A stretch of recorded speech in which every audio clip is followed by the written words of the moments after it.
Okay, so I'm going to wait a little bit, and then I'm going to start the talk. Então, gente, eu vou esperar um pouco, a gente começa, só para mais pessoas aparecerem. Já está bem em cima da hora marcada. Murat, you should use second link to join. Second link and Hello, Ambassador Murat. Hey. Hello, can you hear me? Yes, we can. Okay, very good. I will take off my mask. I am with colleagues now. Okay. Okay. All right. Okay, then. Let me take off my mask. Okay, nice to meet you. And put on my jacket just one minute. So I'm going to address the issues in Portuguese, then I turn the word for you, Embaixador Polukhov. Bem-vindo, ator. So, Ambassador Murat, I will address the students. Welcome to the talk. I will address the students, then I turn the word in English, and then you start. Ambassador Polukhov starts, and then you talk, okay? Yes, so Ambassador Elkhan will have almost a full duration. I will just briefly make a few comments. Okay, it's going to be good. Bom, gente, bem-vindo a todos, né? Eu sou o professor André Braz Golger, eu sou o coordenador do curso de REI. Eu quero dar boas-vindas, então, para os nossos estudantes de Relações Econômicas Internacionais. Eu quero dar as boas-vindas também para os estudantes de Economia, que estão presentes. E eu também quero dar boas-vindas aos professores que, porventura, estejam aí assistindo, né? Então, eu vou fazer uma breve... Então, como que vai ser dividido a nossa palestra hoje? Primeiro, o embaixador do Azerbaijão, Elkhan Polukhov, vai falar durante uns 25 minutos, depois o embaixador da Turquia, né, que é o Murat Ates, vai falar durante uns 5 minutos, um tempo mais curto, e depois eu vou abrir para questões, né, vocês podem escrever a questão no chat, né, pode ser em inglês, pode ser em português, aí eu traduzo para os embaixadores, né, e mais um aviso é o seguinte: quem quiser ter um certificado, alguma coisa, para escrever o nome no chat, tá? Para a gente poder dar o certificado depois. Então, tem o chat, aí vocês escrevem o nome de vocês, depois a gente pega os nomes e pode dar o certificado para vocês de presença dessa palestra. Então, eu vou apresentar rapidamente o embaixador do Azerbaijão, Elkhan Polukhov. Então, ele se formou em História em São Petersburgo, na Rússia, e depois obteve o equivalente ao PhD em Ciência da História, também em São Petersburgo, na Rússia. Né? Ele começou atuando como professor universitário no Azerbaijão e depois nos Estados Unidos, né? Então ele está bem próximo da gente aqui na academia, e depois ele trabalhou em diversos países, em diversos casos de embaixadas, né? E hoje ele é o embaixador do Azerbaijão, e o embaixador da Turquia também vai falar com a gente, para a gente, tá certo? Então, bom, isso aqui eu já falei, então, agora eu passo a falar, vou voltar a falar em inglês, né? Então, first I would like to welcome the Azerbaijan's ambassador in Brazil and also the ambassador of Turkey in Brazil, né? E I'd like to thank both of you for being our talk. Thank you for making the time to share your experience with our students of Economics International Relations. And also we have students from economy, both courses from WebMG. And so both ambassadors are going to present. First, the ambassador from Azerbaijan for more or less 25 minutes. Then the ambassador of Turkey for short talk, 5 minutes. And then I'm going to open for questions of the students. So thank you very much. Now I give you the word for Ambassador Polukhov. You can begin. First of all, thank you very much, Professor Kohler, for this opportunity to meet and talk with your esteemed auditory. I had the privilege to visit your university in Minas Gerais Federal University last year, and it was first visit where we had a very fruitful meeting where we discussed different issues, including cooperation between your universities and educational centers in Azerbaijan. Parallel to that, I want to greet my very good friend, Ambassador of Turkey, Mr. Murat Atesh, on this event. I'm very glad that he accepted our offer to join to this meeting because today Azerbaijan can proudly say that he has the biggest ally in the world in personality of Turkey, Brotherhood of Turkey, next to us. Coming to the topic of issue, why I precisely picked topic to talk about economic opportunities in a new region, it's coming from the fact of new reality which exists nowadays in South Caucasus region, in small context, and in larger context in even Middle East probably. But in the beginning, let me just quickly talk about Azerbaijan because I believe that not all the students familiar with my country. It's not big country by territory or by population. It's mid-sized country, but it's located on very advantageous geopolitical and geographical position, playing the role of bridge between Asia and West. Russia and the Middle East, Iran particularly. Also, Azerbaijan is enjoying ancient old history, and Azerbaijan enjoys multiculturalism environment. Azerbaijan is a country where in peace coexistence, people of different nations and faiths live for hundreds and thousands of years. And I can proudly say, for example, that outside of Israel, Azerbaijan is the only country in the world where Jewish people have their own settlement, where they live for 1,000 years, and they never ever experience any anti-Semitism activities in this area. By territory, Azerbaijan is around 86.6 thousand square kilometer, which make us probably 6 times smaller than Minas Gerais, but we're a little bit bigger than Paraíba, state of Paraíba, so you can get feelings of the size of the country. With 10 million population, Azerbaijan has one of the fastest and stably growing economy in South Caucasus. That's why we always proudly say that we are leading country of the region from economic point of view too.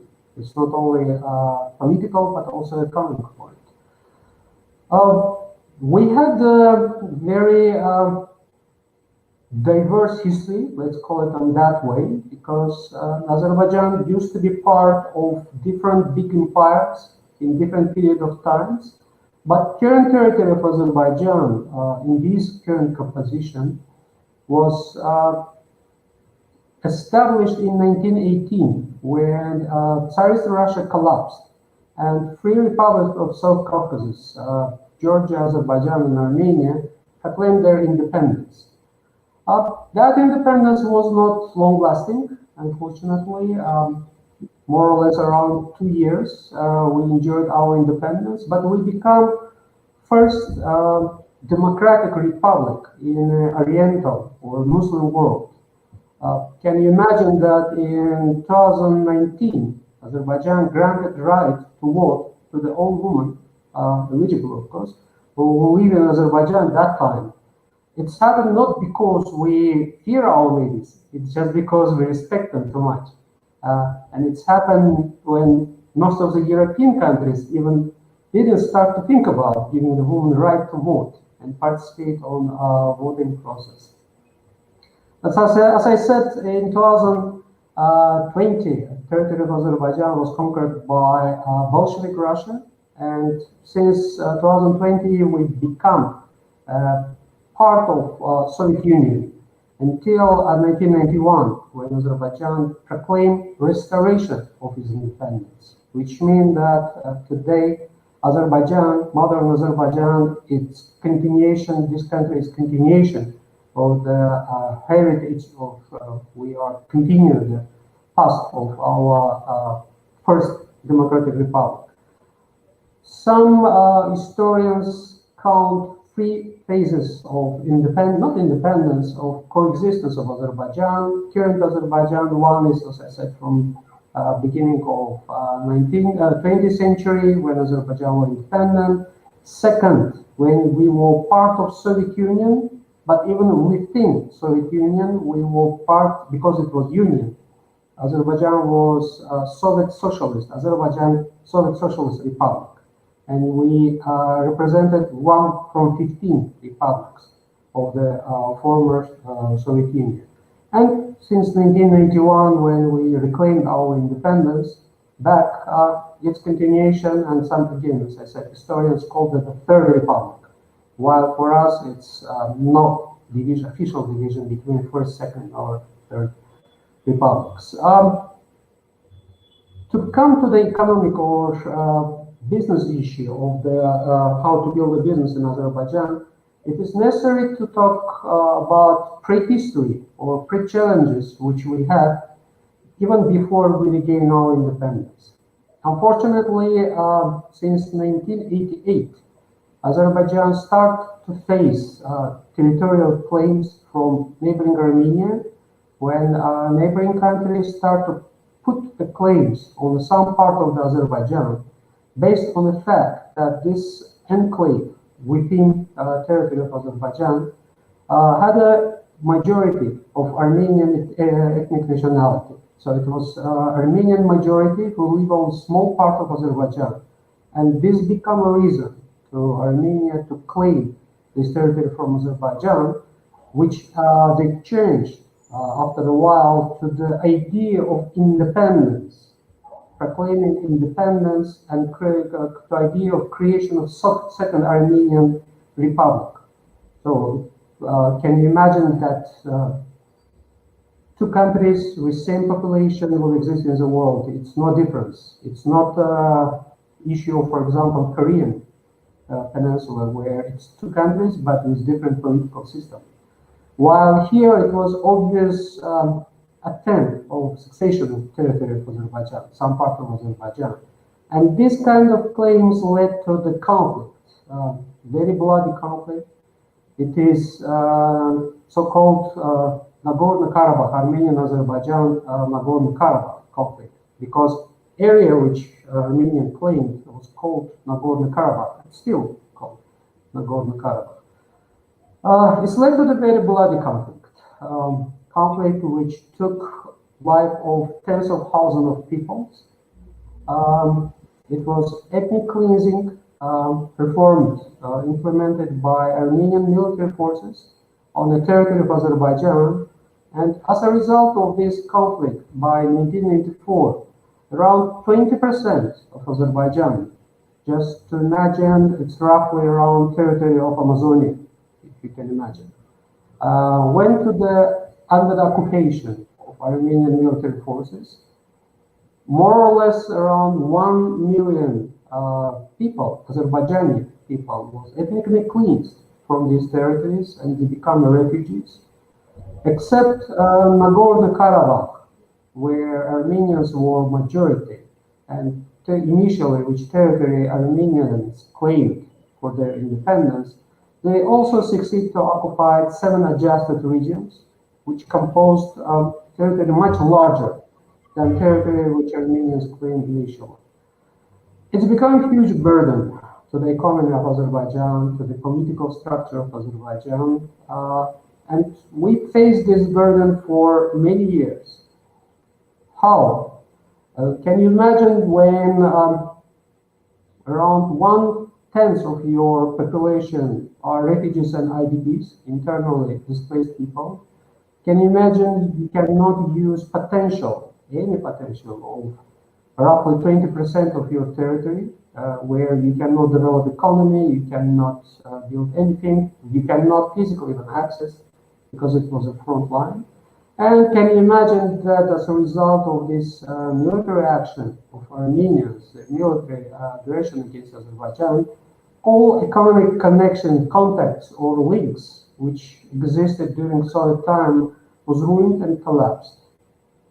So since beginning of our independence, Azerbaijan faced enormous challenges. Political, because internal situation was unstable.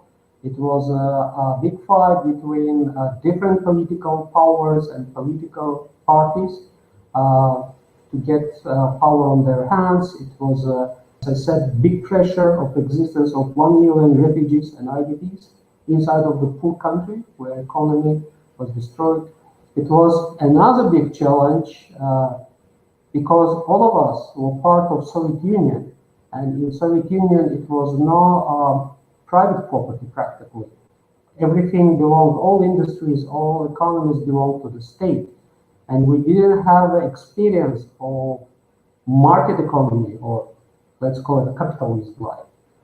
We also faced the situation when we were forced to start to learn how to build our economy from the scratch, how to build a new economy which oriented to the people, how to build private enterprises, how to manage them, build taxation system, custom system. None of them existed in Azerbaijan because all of these, services were delegated to the Moscow. And Azerbaijan, since first day of its independence, started to feel the pressure of absence of experience. And one of the first countries who came and raised his hand to support Azerbaijan was Turkey, Brotherhood Turkey, who immediately started to support Azerbaijan politically, economically, from from education points. Many refugees in Azerbaijan for many years and even now got support from Turkish government. Every year, hundreds of Azerbaijani students go for free to study in different Turkish universities. We build very close cooperation in military and other spheres. But parallel to that, under the leadership of our national leader, Heydar Aliyev, who came to the power in 1993, we realized that we have to build our own independent and strong economy, which will be oriented to the national interest and will not be oriented to accommodate interests of some outside players or some powers inside. That's why within some period of time, I wouldn't call it short period of time, but since the beginning of 21st century, the economy of Azerbaijan went out from stagnation and become steadily growing. Of course, a big role in this process played our natural resources. Azerbaijan is still well known in the world by his experience and knowledge in oil and gas sector. We are first country in the world where oil wells were drilled much earlier than it's happening in the United States, even though that US claims that it's happening in Texas. In reality, it's happening in Azerbaijan. First offshore, onshore oil well was drilled there. First oil pipeline from Baku, capital of Azerbaijan, to the shores of Black Sea to deliver oil was built. That time, first oil tanker was built in Azerbaijan, and even well-known Nobel Prize. Probably you hear about this Nobel Prize, which every year is given to the in different nomination in Europe for different achievement. It was first time given in Baku to the local engineer, not local engineer, it was visiting engineers from Europe, and it was paid by oil money, not dynamite money. So they become a noble brothers or a noble family become well known after that because of their invention of dynamite. But in the beginning, they invested heavily into the oil industry of Azerbaijan. So oil become, for a long period of time, driving force of Azerbaijan economy.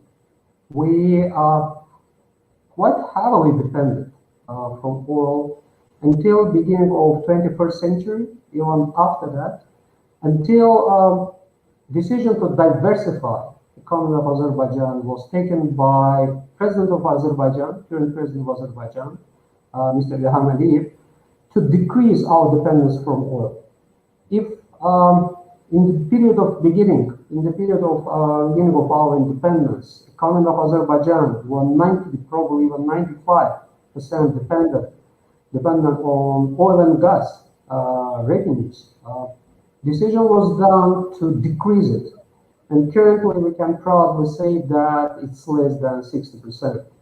And our aim is bring it even lower and make it even smaller, our dependence from natural energy resources.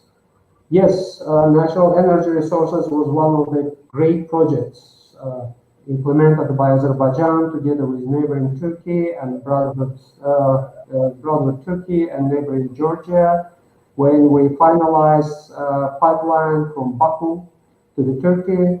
Currently, through the territory of Turkey, gas pipeline go to the Europe, and Azerbaijan, since beginning of this year, is one of the, I don't say vital, but serious player on securing energy security of Europe. When we supply to some part of the European Union Azerbaijani gas, and this project has its own stable implementation for next 25 years at least. We have a contract for that period. Again, as I said, parallel to that, we also start to export our oil to the world market, which allow us to get money and build our economy on more steady. But we also use this economic leverages to strengthen our army, because burden of this 20% of occupied territory was in mind and heart of every Azerbaijani. And even for a second, we never ever forget that we have to liberate these lands. We have to return back to these territories, because they belong historically, juridically, politically, from all points, from international legislation point to Azerbaijan. Occupation of this territory was never recognized by any country in the world. And the United Nations Security Council even issued 4 resolutions condemning this occupation and demanding return of this territory to Azerbaijan and return of refugees to their houses. Unfortunately, international efforts didn't give any result. Since 1992, Organization for Security and Cooperation of Europe were involved in mediation of process.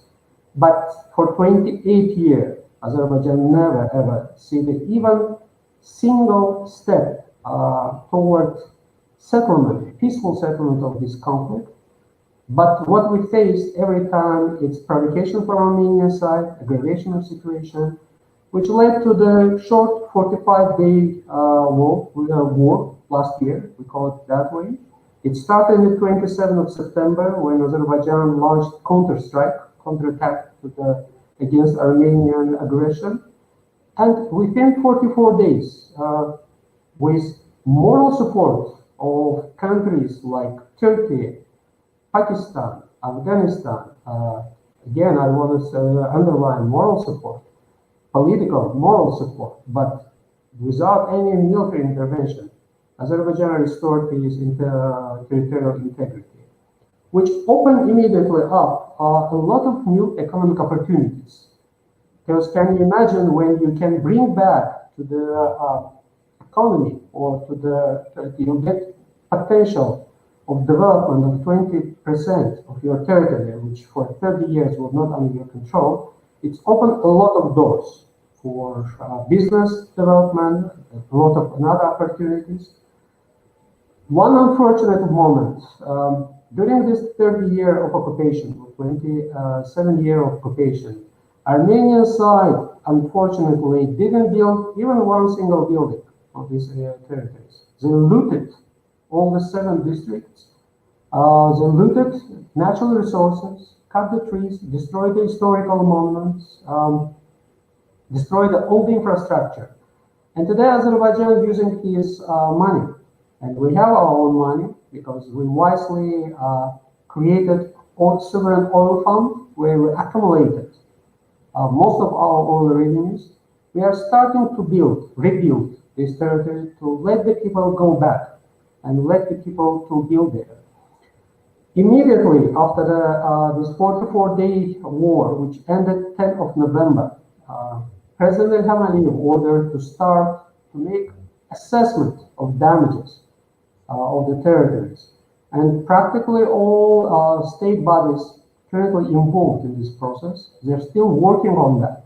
But we already have preliminary composition, and we have a preliminary idea how we should rebuild and what's volume of the work we should do, and which way we should take.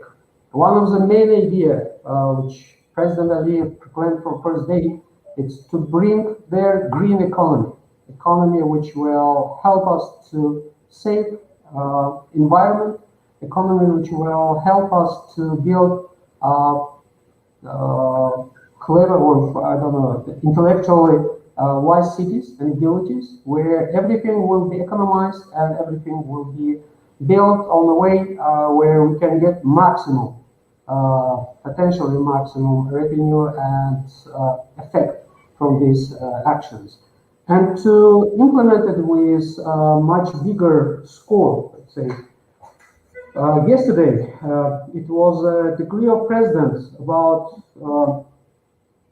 priorities, about identification of priorities of Azerbaijan to 2030 for next 10 years, where one of the points, main points, is development or recovery of these occupied territories.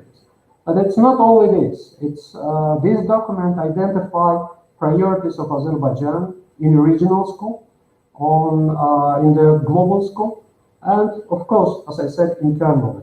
And this document will also allow us to bring more peace and sustainability to the region, where all the neighbors, all participants can benefit from that. This is why, using these opportunities, I wanted to talk about economic opportunities, new economic opportunities in Azerbaijan. You can ask the question of why Brazilian business people or investors should go to Azerbaijan. Because we understand that without creating a very advantageous environment for foreign investors, you cannot attract them. That's why foreign investors barely pay any taxes. Or when they come to Azerbaijan, just find some figures. They come with investment and technologies, new technologies there. That's why we believe that Azerbaijan can benefit from this. For example, if you are residents of industrial park and technological park in Azerbaijan, you don't pay practically any taxes for 7 years. Can you imagine? 7 years, you invest, you get revenue and pay nothing. It's a huge support. We also support agriculture. Agriculture in Azerbaijan subsidized by government to help our agriculture become more effective and valuable. Azerbaijan has such privileges which many countries or our legislation give the businessmen such privileges like no foreign exchange restriction. You can bring money and take money from the country. No technology transfer restrictions where we don't need to protect too much our internal technologies because we are looking for new technologies.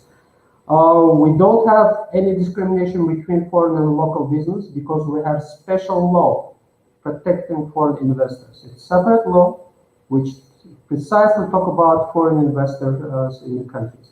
And many other, let's say, advantages which any foreign investor can get if he comes to Azerbaijan. In 2019, World Bank doing business reports indicated that Azerbaijan overall rating of Azerbaijan among 190 countries were on the 25th position. As I said, we are a young country with young economy.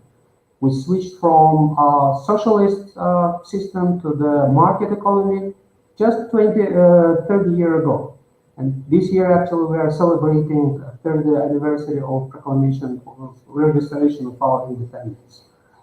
So I don't want to talk too much. I know that it's already 25 minutes since I started my speech, or 27 to be precisely. Just a few words about Brazil-Azerbaijan trade relation. I have a statistic on my hands which show that for the last 4 or 5 years, at least what I have here in front of my eyes, we only had pure trade relations without joint investments. It's practically no investment from both sides, while Azerbaijan indirectly during this time invested to the economy of Brazil through purchase of products, Brazilian products. And usually it's used to be worth between 150 million annually to the 200 million. In some period of time when we purchased embryos, 6 embryos from Brazil, it went even over 300 million. While Brazilian export from Azerbaijan never exceeds even 500,000. Only in 2018, it's crossed the 1 million point. And last year, in 2019, sorry, it was close to the 5.5 million US dollars. And 99% of these products which Brazil exported from Azerbaijan, it was the fertilizers for agriculture. While Azerbaijan buying variety of products from Brazil. We are buying agricultural products, we are buying chemical stuff, we are buying different machineries from here. Meat, one of the stable, let's say, area of our export. We are buying medical products and some parts for medical techniques for hospitals. In 2016, we signed an agreement between Brazil and Azerbaijan on establishment of a working group. And the main idea of this working group was to promote trade and investment between countries. But unfortunately, since then, it's almost 4 years. Even a single meeting of this working group happened for the different reasons. Sometimes it was a problem from Brazilian side, sometimes it was a problem for Azerbaijan side. But we believe that we have to resume our work of this group, especially nowadays when a lot of opportunities in Azerbaijan open up for foreign investors and business. It's a lot of opportunities to bring Brazilian technology in these liberated lands, starting from agriculture, finishing with construction of managed cities, intellectual cities, let's call it that way, and many other areas. So we are waiting and expecting that Brazilian business and Brazilian people will demonstrate their interest to Azerbaijan, and it's going to be mutually beneficial. Azerbaijan never work on one side. We always work on the idea or on principles of both sides street, where movement has to happen from both sides. And this is why I believe that this kind of meetings with students, experts, specialists like you will help to attract attention to the Azerbaijan. And on this note, with your permission, I want to pass the word to again, as I said in the beginning, to a good friend of mine, Ambassador of the Republic of Turkey to Brazil, Murat Bey Ateş, to give him floor to tell a few words, probably what he's feeling about it. Ambassador Elkhan, thank you very much. And Professor Golgar, also thank you very much. Actually, this is a presentation about Azerbaijan, so I don't want to take too much time. Actually, I also want to come and visit VFMG at some stage, and perhaps we can also do a presentation on Turkey, on Turkish-Brazilian relationships as well. I just wanted to say a few words about the special relations that we have with Azerbaijan. Turkey and Azerbaijan are bound by very close cultural and historical ties.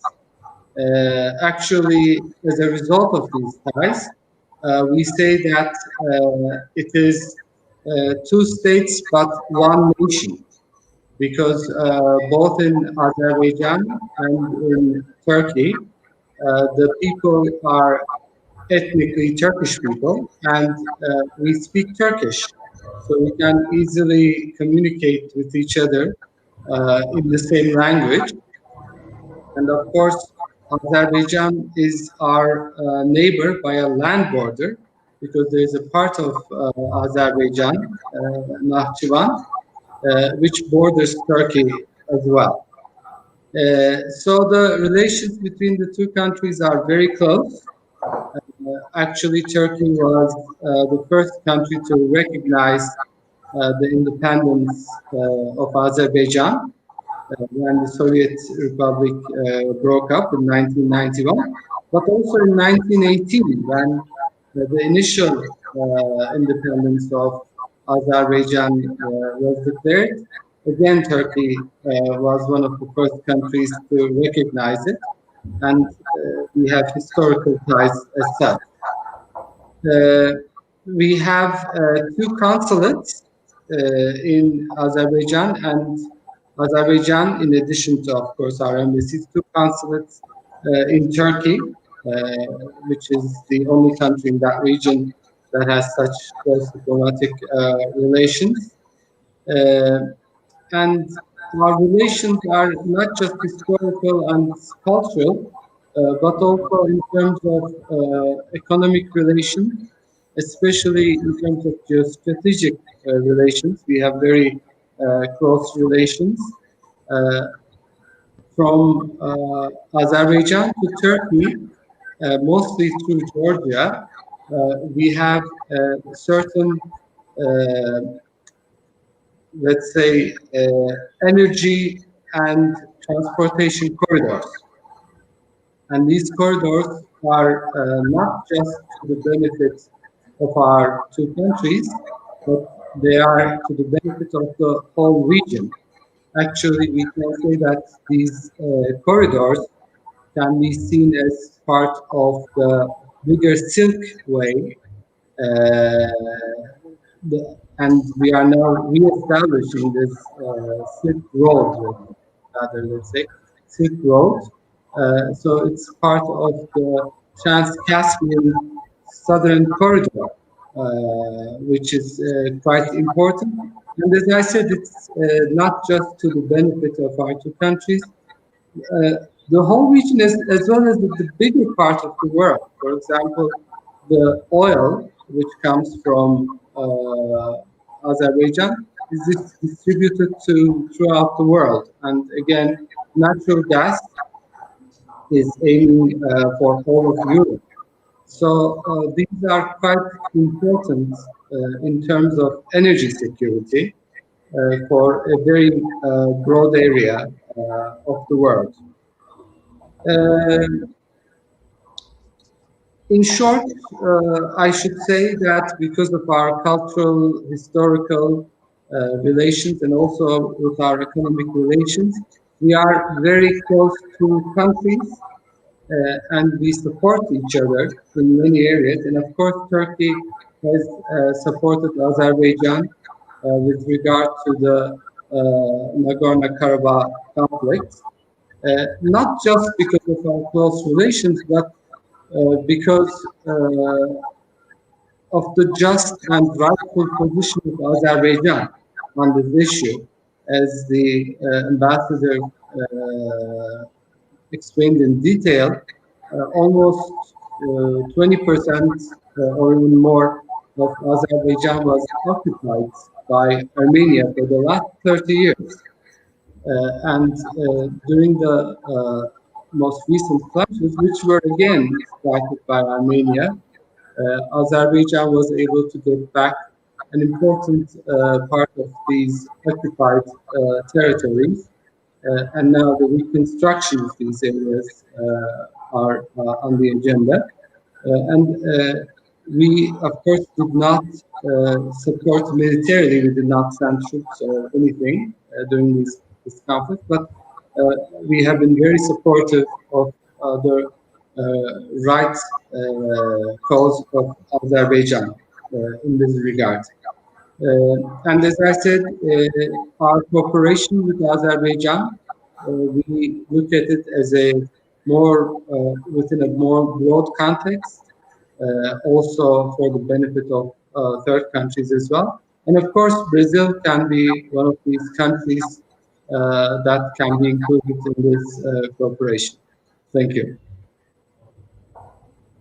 Thank you for both talks. Thank you very much for Ambassador Polukhov and Ambassador Hayes. I'm going to open the for questions. I don't know if the students are going to make any questions, but I'm talking Portuguese. Caros alunos, quem quiser fazer alguma pergunta, vocês podem escrever aí no chat, eu traduzo, né? Tá? Nós estamos aqui à disposição, são 2 embaixadores para responder, né? Então fiquei aqui aguardando. If you can give the idea what was the question. I'm asking for questions.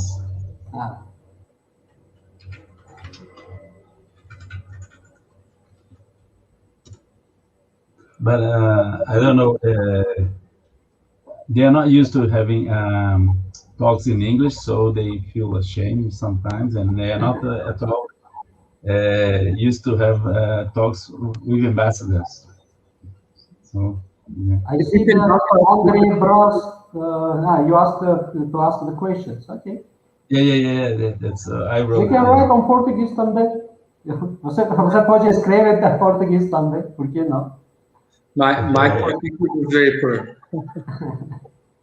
Eu não pensava em responder no português, bom português, mas eu entendi.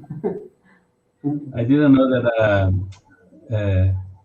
you also speak Turkish. Both countries speak Turkish. Yeah, we share practically same language. I would say that the difference between Turkish and Azerbaijani languages, it's maybe 10-15%, no more. So it's even closer than regional Portuguese and Spanish. Okay. So that's why, when we communicate, we usually communicate directly, and so we practically don't need interpreters. So from that point, it's linguistic, cultural, historical ties between the two nations.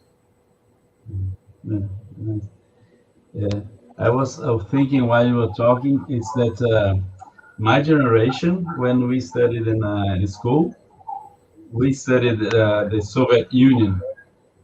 So my generation, we have a problem with all those new countries.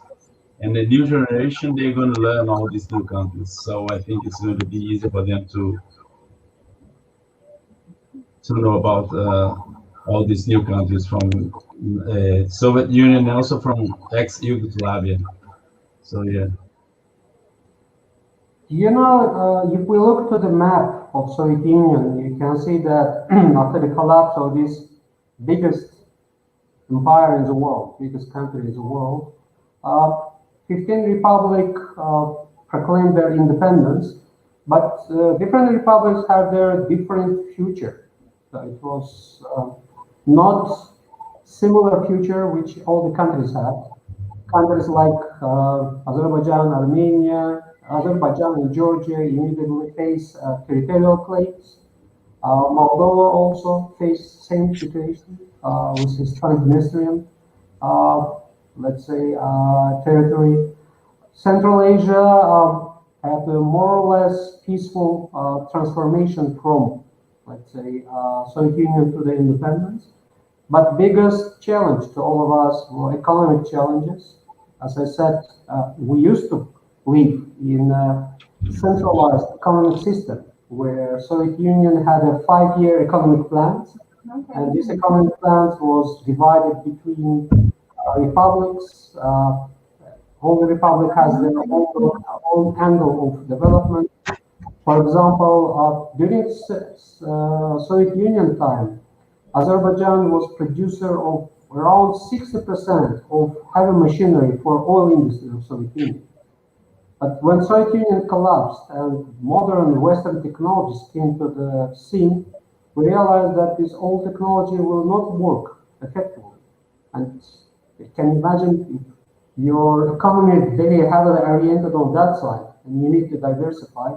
It takes time. You have to train people. You have to teach people how to build economies. This kind of approach takes time, and it's very challenging, especially in the light of conflict, territorial conflict, which you have, occupied territory, refugees.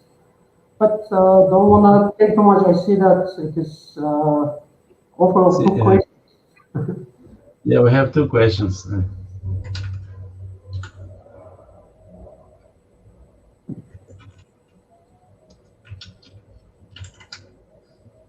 We can use Google Translate to translate the questions. Let's see. We have. Can you see?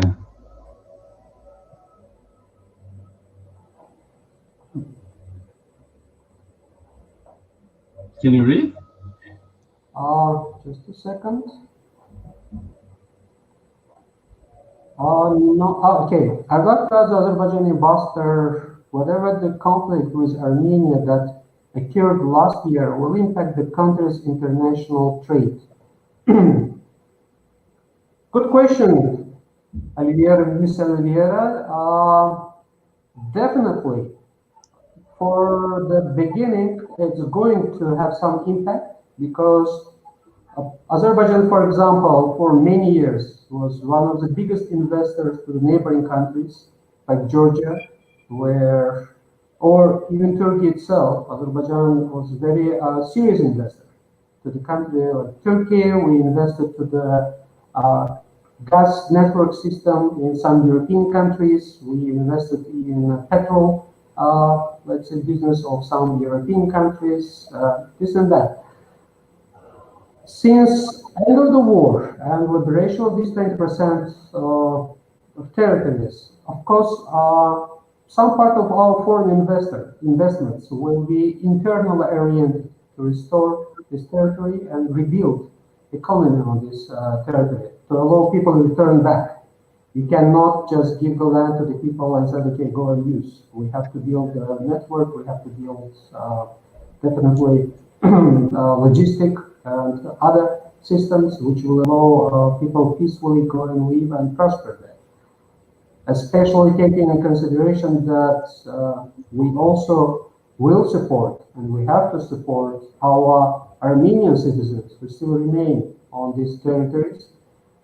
We consider them as our citizens, and they will have, and of course, they will have all the privileges like every citizen of Azerbaijan has. That's why currently, even for this, by this 2030 plan of national social economic priorities, which was signed by President, according to this plan, we have to create environment to attract foreign investors to Azerbaijan. Of course, based on our national interest.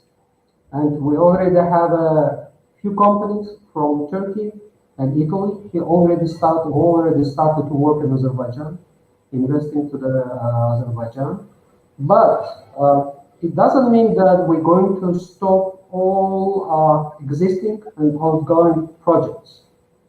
For example, last year we finalized fertilizer plant in Azerbaijan, and this is how fertilizers can start to come to the Brazil. Fertilizers used everywhere, and Another plan which the government has to project and build second plant, which will allow us to enrich or extend our capacity. Agriculture, definitely, area where Azerbaijan is one of the fastest growing. Surprisingly, after the oil export, tomato export is second item of Azerbaijani foreign export. So Azerbaijan exports a lot of agricultural products, and it's well known in the region because by legislation, Azerbaijani agricultural products, they're natural. We cannot use gene-modified products or gene-modified agricultural products, and they're natural. And this is why it's a little bit expensive, but it has its own market. So definitely, it will a little bit influence to our foreign trade, but existing project will be continued. New project will be planned, but in this case, we will calculate, taking in consideration the territory of Azerbaijan, which become available for future development of the country. Okay, thank you. Thank you very much. Any other question? No, that's it. Okay, also another question. I would like to know what are the main actions of Azerbaijan for economic recuperation of the record by Armenia. Good question. As I mentioned, first of all, we need to assess all the damages which have been done on the territories. Again, very unfortunate. Armenia, during this 30-year occupation, didn't invest even single dollar to that areas. Huge areas of covered by trees and by bushes was cut and taken out from the place, so it's ecological damage. Armenian side illegally also start to exploit minings, gold minings, which we had, and different other minings in the territory. All the buildings were destroyed, and all the removed materials were sold to the other countries. So from that point, we have to start to build everything from zero and from scratch. We cannot say that some area of business or economy exists and we have to continue it. Unfortunately, again, we have to build everything from zero. That's why it's plenty of opportunities in all the areas, starting from rural and urban planning, finishing with implementation or installation of different technologies. All of them are there. And this is huge opportunities where distance doesn't play big role, and Brazil can go with its own leading technologies and innovations to the area and help to build everything from scratch. Thank you. I have one more. Okay, I'd like to ask if there are any project regarding cultural promotion in Brazil for both countries. So, Ambassador, probably you should start this time, and I will continue with cultural projects of Turkey.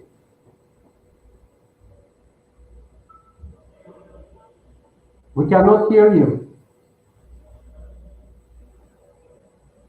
Okay, thank you. Actually, we had a lot of cultural projects for 2020, but because of the COVID-19 situation, we had to postpone most of them. And this year, we are still assessing the situation with the pandemic. But as soon as the pandemic is over, we can start. One project which is ongoing is that we have started online Turkish courses. We have this institute in Turkey, which is called the Yunus Emre Institute, which basically is like a Turkish cultural center. It has some offices in some countries. We do not have it in Brazil yet, but they have planned, and now it's working, an online Turkish course. And to my knowledge, already 700 people have applied to this course. And I recommend it to everybody who's participating today.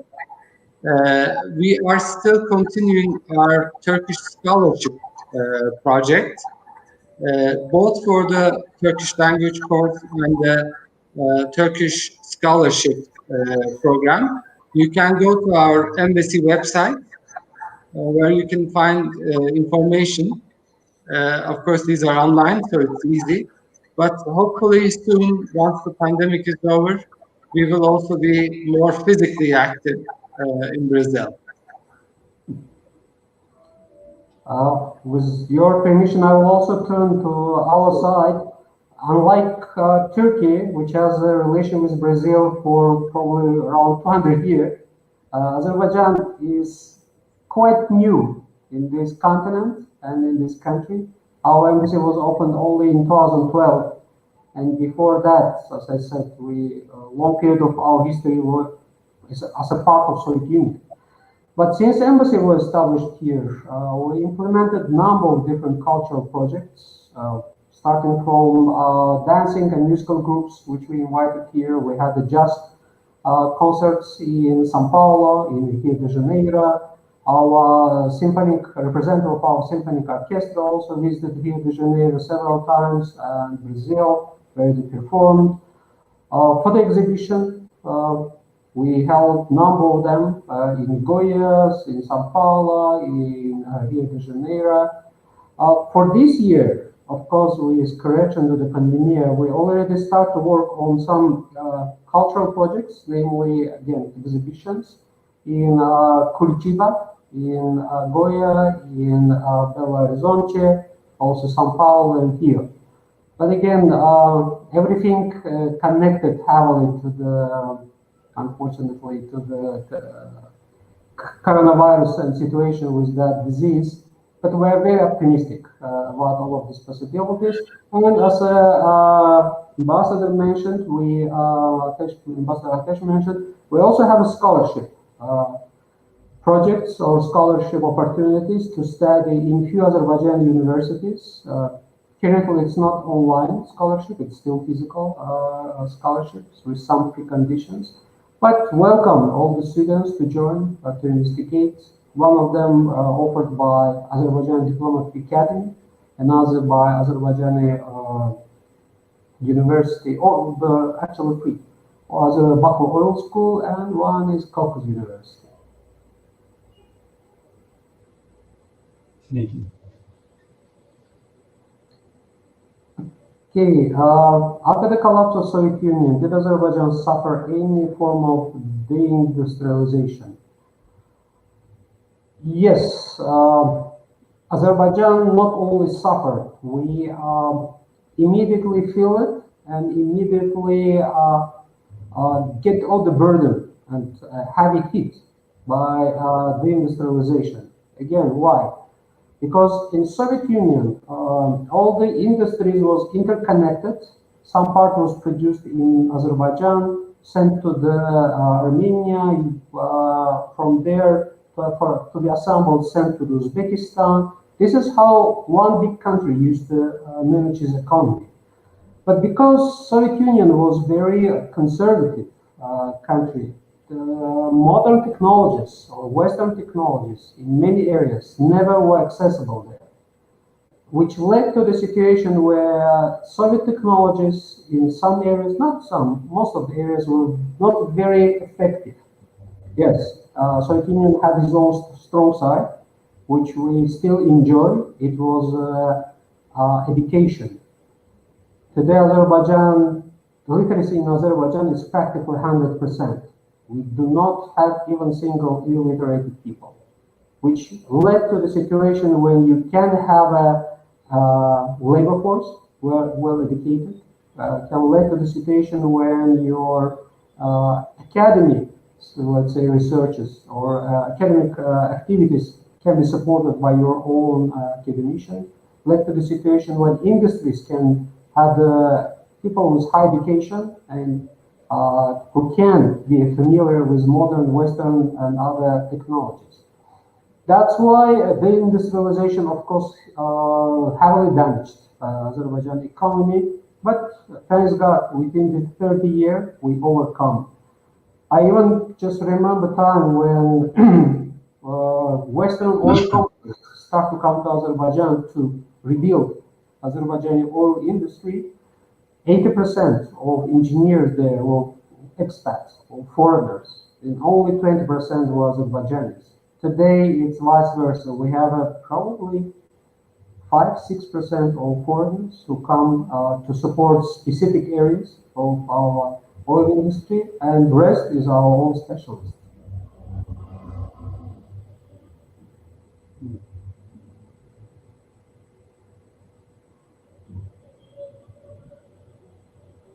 Ambassador, can you read it? It's a question to you.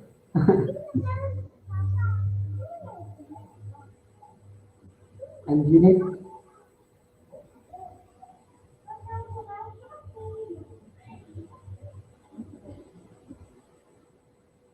Ambassador.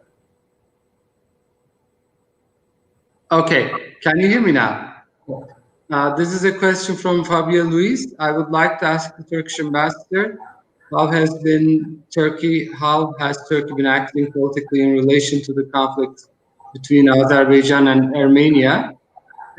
As I mentioned previously, of course, we are supporting Azerbaijan. We have always been supporting Azerbaijan.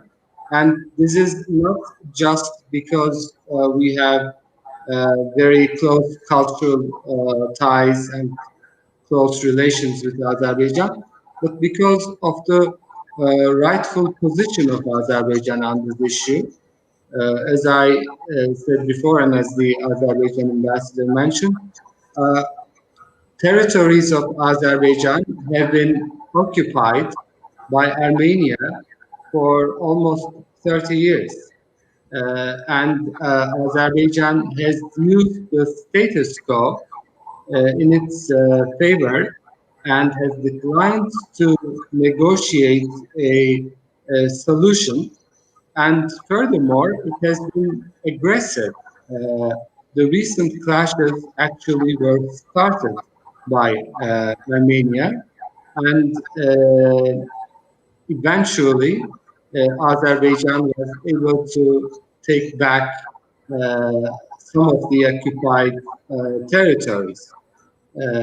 So in this sense, we have always been supporting Azerbaijan because of our close ties, but more importantly, because of the rightful position of Azerbaijan.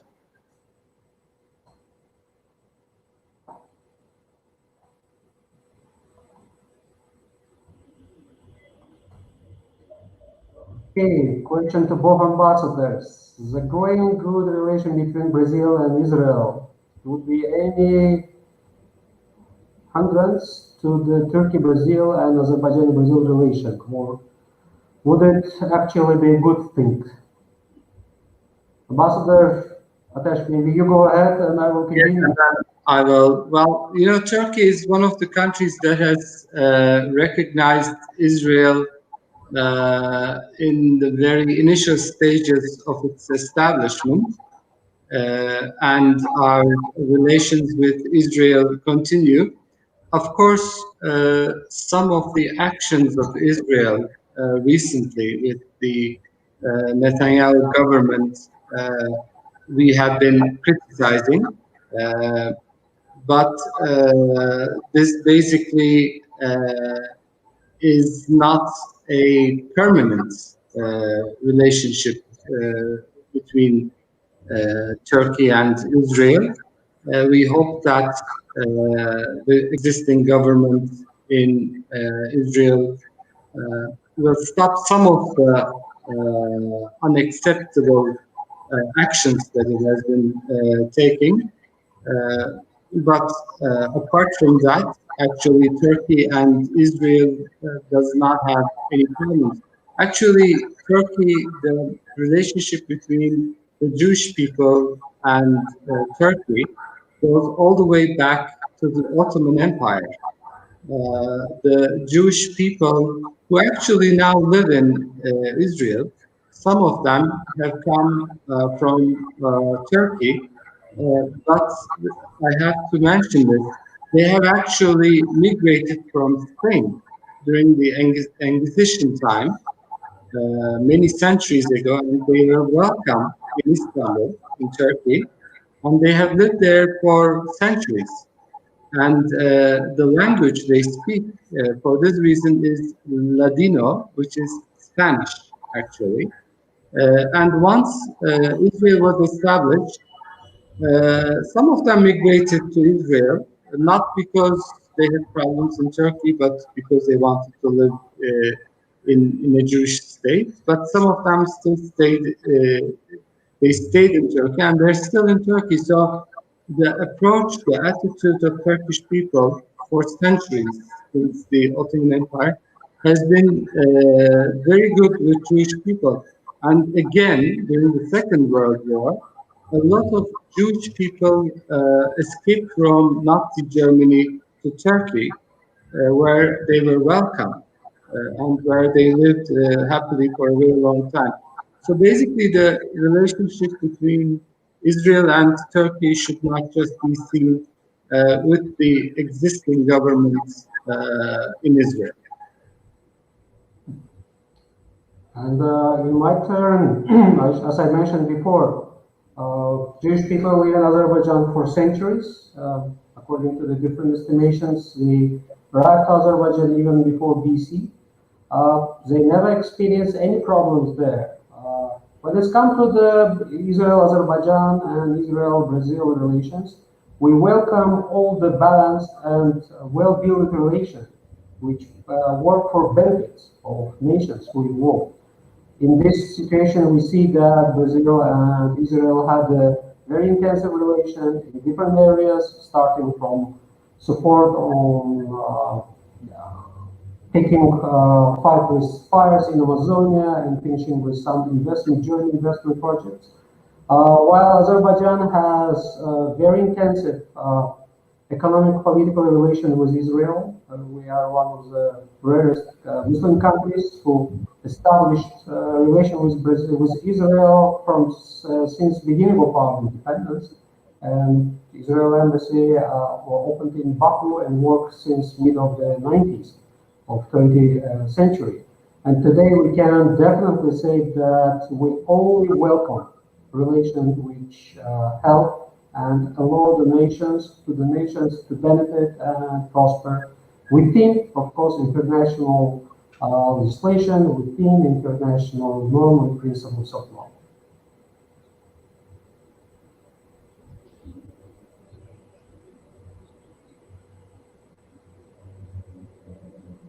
Okay, as I understood, it's a question to me regarding Russian brokered peace deal signed in November. For the Nagorno-Karabakh conflict, what are the Azerbaijan expectations for its longing and the current status of its implementation? Very timely question, very good question, because it has huge impact on the settlement of this conflict. As I didn't mention that, but the ceasefire was brokered by Russia with direct involvement of President of Russia, Vladimir Putin, and joint statements between Russian and Azerbaijani President and Prime Minister of Armenia was signed by 9th of November of Russia time and 10th of November of Azerbaijani time. And it has 9 points which regulated initial first steps for settlement of the conflict. We believe that this initiative is aimed to bring long-lasting peace to the region. This initiative will allow to settle this one of the oldest in post-Soviet area conflict and one of the bloodiest in post-Soviet area conflict.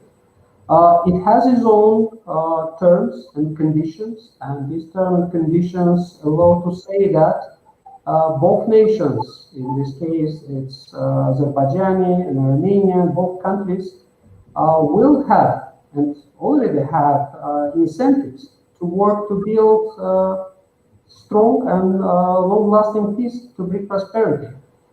As Armenia today, a poorest country in the region, when conflict started in 1991, let's say, when we started to become independent, population of Azerbaijan was around 7 million. Population of Armenia at that time was more than 3 million, a little bit more than 3 million. After 30 years, today population of Azerbaijan 10 million. And population of Armenia, according to our estimation, it's around a little bit more than 2 million, which means that people suffer from policy of the political elite of Armenia, from economic policy of the country, and they need new fresh air, they need new opportunities. And this peace brokered by Russia can help. One of the points, number 9, last one, clearly stated that all communication in region should be restored, which means the roads which existed during Soviet time between Armenia and Azerbaijan, between enclave of Azerbaijan, Nakhchivan, and mainland of Azerbaijan, has to be restored. So railway connection has to be restored. And we have to restore, when we say all the communication, which means that we have to think how we will fly to each other countries. And it will boost economic potential of the region. Turkey already expresses readiness to communicate, to participate in this process from his side. As a sign of support, Turkey for since beginning of Nagorno-Karabakh conflict closes border with Armenia, and it still keeps closed as a sign of protest against Armenian occupation of Azerbaijan land. Today, all the preconditions to reopen all the communication, all the borders is there. It's only depend from wise policy of Armenian leadership. We offered many times to sit and talk about economic business projects, talk about life of ordinary people on the land, and talk about ways how we can make our region one of the leading hub, economic hub, not only in Europe or Asia, but maybe in the global world. Yeah. Okay, thank you very much. I think this was the last questions. So I'd like to thank the students for the questions, and I would like to thank again the ambassadors, Polukhov and Atis, for the excellent talk. I think it was very helpful for our students. And thank you very much for your time. Thank you. Pleasure. Thank you. Bye. Bye-bye.